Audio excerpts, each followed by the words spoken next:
What's up, guys? A few months back I did a little video talking about my Mega 360 from Humminbird. It's awesome. I've had it for a few months now and I'm ready to do a video to go further in depth on what I've learned about this. I'm going to tell you where to use it, when to use it, and how to use it. So let's get right into it. So let's start right here. One of the biggest questions I get is, do you need a separate unit just to display your Mega 360? I know that's the cool thing to do these days, but you don't have to have it. As you can see, I have a Gen 3 Helix 12, Humminbird Helix 12 right here on my console.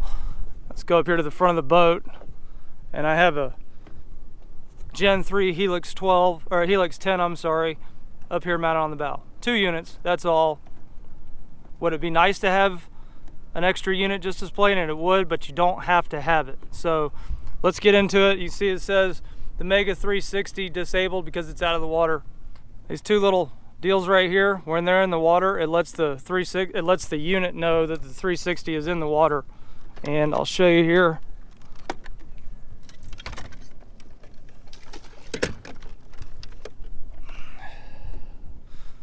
It's preparing the pod. It knows it's in the water. And now we're working. So before we get into showing you what you're looking at, one of the questions I get all the time is, will it work in shallow water? Well, you can see right there, we're registering 1.9 feet deep. Now my transducer that's on the trolling motor is about a foot down in the water, so it's actually, let's add a foot to that, so it's actually about, let's say 3 feet deep here. We're out in the middle of nothing, so you're not seeing a lot. I'm going to explain to you what we're looking at here in just 1 second. I know you can already see some pretty cool stuff there that the 360 is picking up on, but let's talk about some other stuff first. As you can see on the GPS side, I've been frequenting this area here. I'm on Lake Toho, by the way, but that's kind of irrelevant for this video. The way I have this set up, I'm in shallow water, so just like with your side imaging, the shallower water you're in, the better reading it's going to get, the lower the range that you're reading. I have my range, which I've found is the best for me. I have it set to 55 feet. That's the radius. This isn't 55 feet, this is 110 feet. That range right there, it's 55 feet all the way around the boat. And I know the sun is making a bad glare here, but you're just gonna have to bear with me on this. Each one of these rings, 1, 2, 3, 4, is 13.8 feet.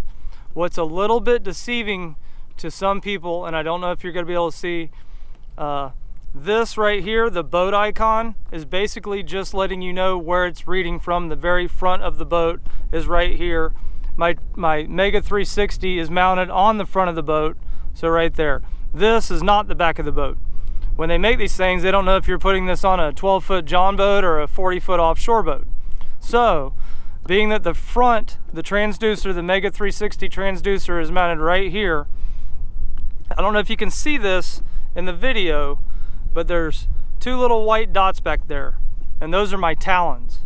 You would think with the boat icon being right here that this is the talons should be right here, but they're not. The transducer's here, and if these are 13.8 feet, this is a 20-foot 10-inch boat, a Ranger 520L. There's one dot, there's the other dot. That's my 2 12-foot talons that are about 21, little over 21 feet behind my boat.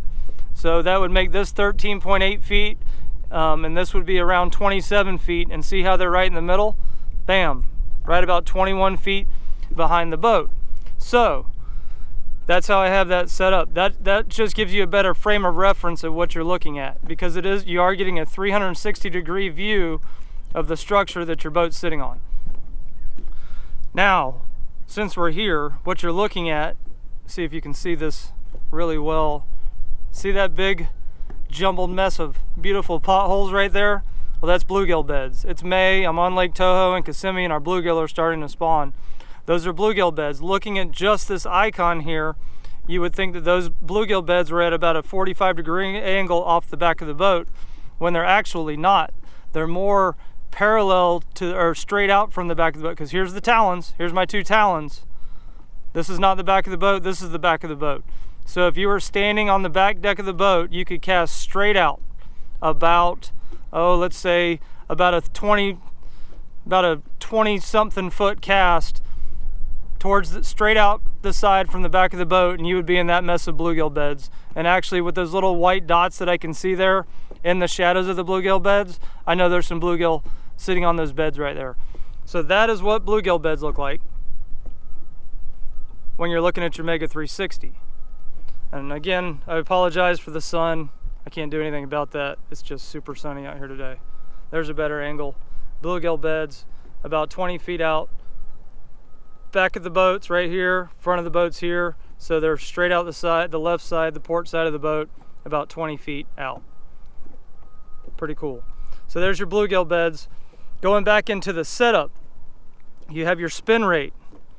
The base of that Mega 360 there, and it's in the water, it's rotating. It's the same technology basically as the side imaging, which is a stationary transducer that you need to be idling with at anywhere from 1 to 4 miles per hour. Your boat needs to be moving to draw the line. Picture a laser beam shooting out each side of your boat. You need to drive over or past the structure for it to accurately draw what you're looking at. Well, with the Mega 360, you can sit still, which that's what this is made for. This is not made for traveling around looking for structure. It's once you've already found the structure to better analyze it or fish it, see what's inside of it, see what's living in that structure. So you have a spin rate here. When I'm around these bluegill beds, I am more or less looking for structure. So you'd want to slow your spin rate down. Your 360 speed, I have it set on 4. There's 6, that's the highest speed. When it's spinning at a rate at its highest speed, which is a setting of 6, it's not going to draw the structure you're looking at as defined as it would if you slowed it down. So when I'm on a shell bed, which I'll be on in a little bit here, I'll go to that next. If I was on a shell bed and I was more or less just trying to follow schools of fish around and keep up with them, I would set this, I don't usually ever set it at 5, at 6, I'll set it at 5, and I can track schools of fish swimming in range of my 360, and I can accurately make casts at them with a minor delay. Now, here I'm just looking for structure. I can see fish swimming around, like watch that little deal right there, that was a fish out there swimming around, I'm pretty sure, because now he's moved somewhere. But I might slow this down to maybe a 2. It's windy out here too, so my boat's shifting around a little bit. That's why the bluegill beds are moving around. But the slower it moves through, the more accurate of a drawing it's going to get of the structure that you're on. So there's some bluegill beds with some scattered, probably tilapia beds, which are a little bit bigger, more isolated potholes mixed in with it, because we do have a lot of tilapia beds out here on Lake Toho. But there's your bluegill beds. We're in 3 feet of water on a flat sand bottom. So 55-foot range, 13.8 feet is each line that it reads out. There's bluegill beds all over the place. I have been catching a bunch of big fish on them. As you can see, I've been frequenting this area lately here on Lake Toho. Let's move on to some brush piles.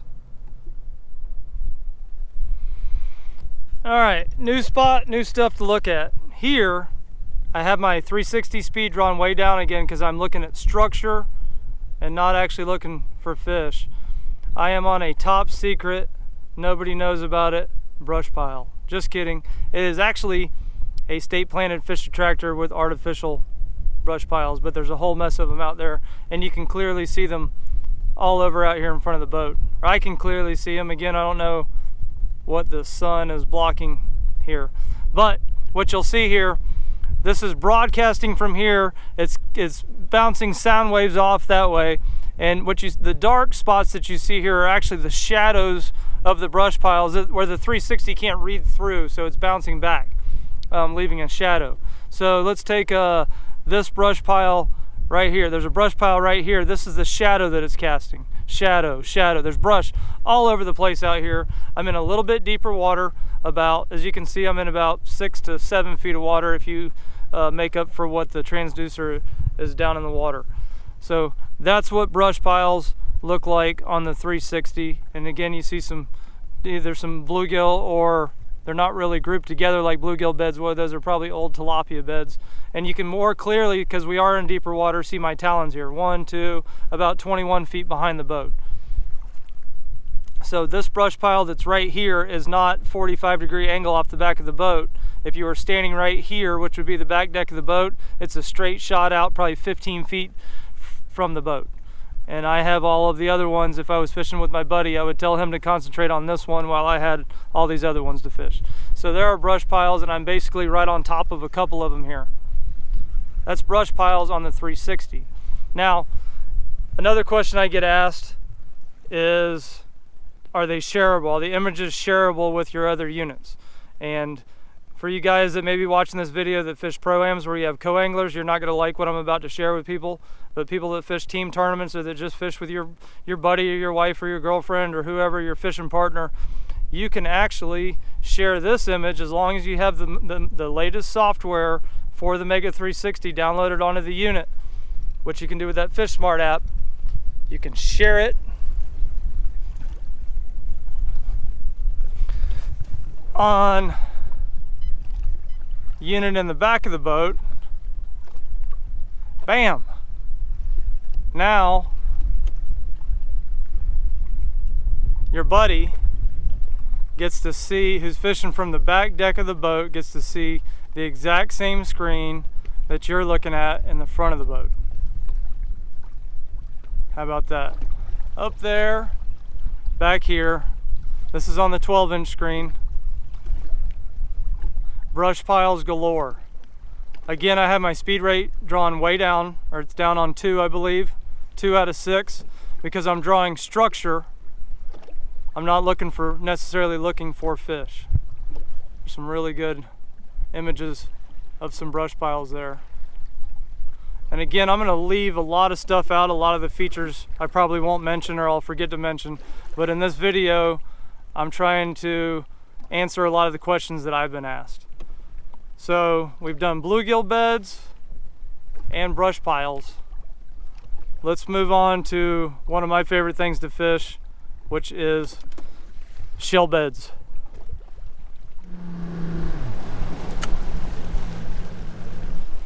Okay, now we're on a shell bed. This is a question I get all the time because I fish a lot of shell beds, especially here on the Kissimmee chain. One of the biggest questions I get is, how do you find shell beds using your electronics? And here's the answer: I don't.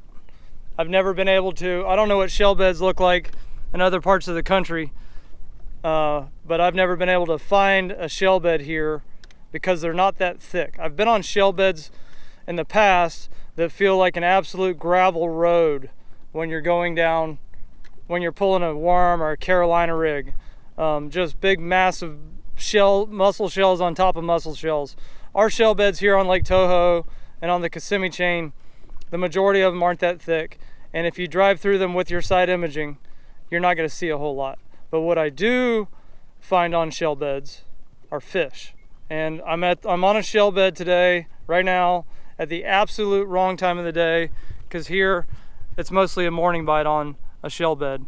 But typically, when I'm on a shell bed, I'm using my 360 to locate and target fish. We'll see if there's some out here. There's usually some stragglers. But what I'm gonna do is I'm gonna put the 360 speed, I like it up on 5. That way if a fish swims into my 55-foot radius here, or range, I can track them swimming around. I got my talons down. Let's see if we can see those two little deals right there? It's hard to pick up, I know. Bad videographer I am right here. I highlighted that a little bit in my other video. You'll see a little white or highlighted blip come into screen, casting its shadow. The shadows are a little easier to see, and you can actually, we've targeted fish. See, I'm not seeing much here, but you'll see a fish come into screen here, and you can track it because you're sweeping faster. The bar, the reading is coming through quicker.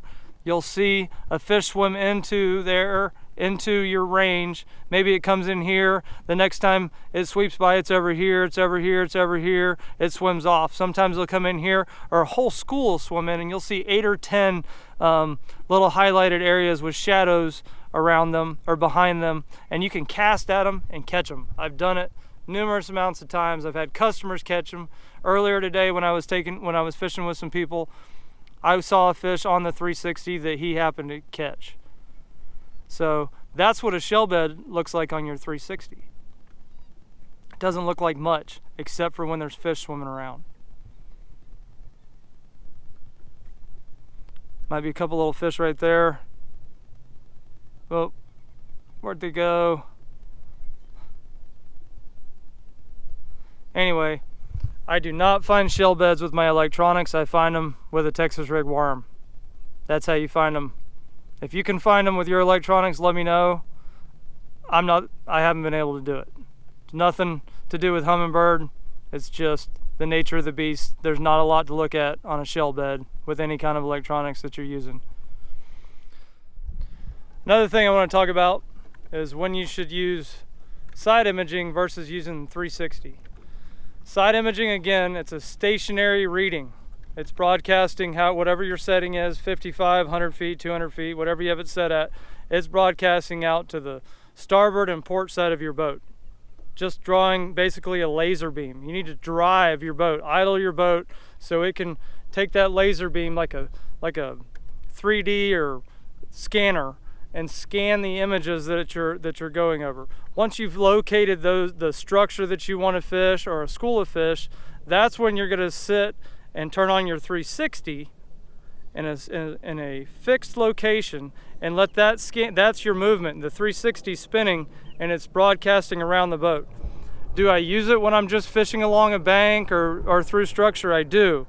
But when I'm moving intermittently or slow, I'm not going to have my trolling motor on 9 because it's going to skew the images as I'm blazing through an area. That's when you would use your side imaging, not your 360. Once you've located the structure and you're actively fishing it, that's when I use the 360.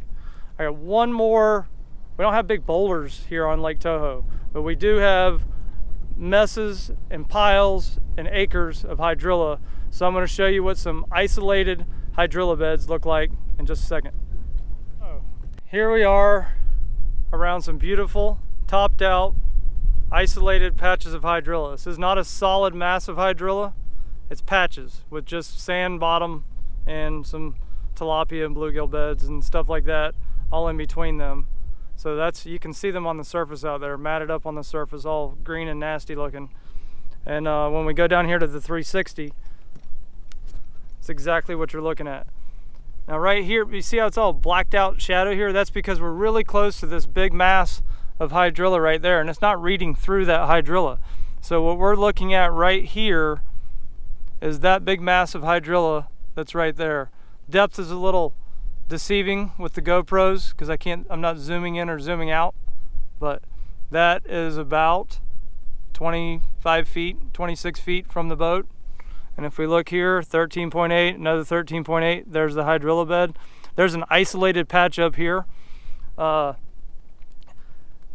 is not like a brush pile or a big boulder. I don't normally slow my reading down when I'm in hydrilla because it is just a big mass of grass, and I'm still more or less looking for fish swimming in and out and around the hydrilla like we have right. There was a fish right there that has moved somewhere. Anyway, I caught some fish in here this morning. I caught a couple 3-pounders, stuff like that. But I can make casts directly in between these spots that I'm looking at, or right to the base of the hydrilla. You can run a lure through there. If you're throwing a jerkbait, I throw a jerkbait a lot around hydrilla patches. If you want to know if it's fake goods, if it's just some mats that you see and there's a whole big mess of hydrilla down below it, I can clearly see here that there's big wide open gaps in between the hydrilla out there. There's a fish. That fish was there and it's moved in here closer to the boat, right there, that little black shadow. See where it goes when this bar comes, right there. See where that fish moves to now. He's about 20 feet out from the boat. Now he's moved from there over to here. And that is a big old mass, probably of shad, that just moved through, because in the mornings here they've been schooling and there's been a little bit of a shad spawn. So that fish might be following that. It's a couple fish. This is awesome. It's a couple fish, and that shad, that school of shad, has now moved out. So that was kind of a bonus there. But this is patchy hydrilla. That's how you see fish. These fish are just hanging out asking for me to catch them. Once I put this camera down, I might try and catch them. But so there you have it. That's when I use my 360, my Mega 360. That's how I use my 360, and that's how I have it set up. It's a game changer. I never had the original 360, but I sure am glad that they hooked me up with this Mega 360, because I use it every day. When I'm guiding, I guide 300 days a year, and it has helped me catch fish. I fish shell beds a lot. If you watch any of my videos, you know I start a lot of my mornings on a shell bed, and there's been mornings in there in the past when I wasn't catching fish, so I assumed that the fish weren't there because we weren't catching them, throwing the lures that I had been throwing. With the Mega 360, I've realized that there's a lot of times that those fish are still there. They're just either not eating or we need to switch up our baits, and it's helped us catch fish that I originally wouldn't have even known that they were there. Anyway, I know I left a lot of stuff out. This video was mainly answering all the many questions I've had about the Mega 360. Trust me, if you get one, it's worth it. You won't be disappointed. It is a game changer, and I will definitely have one on every boat I get every year. Thanks for watching. I hope this helps. Flood me full of questions. Ask all you want. I'm sure I left some stuff out, but thanks for watching. Please subscribe to my channel.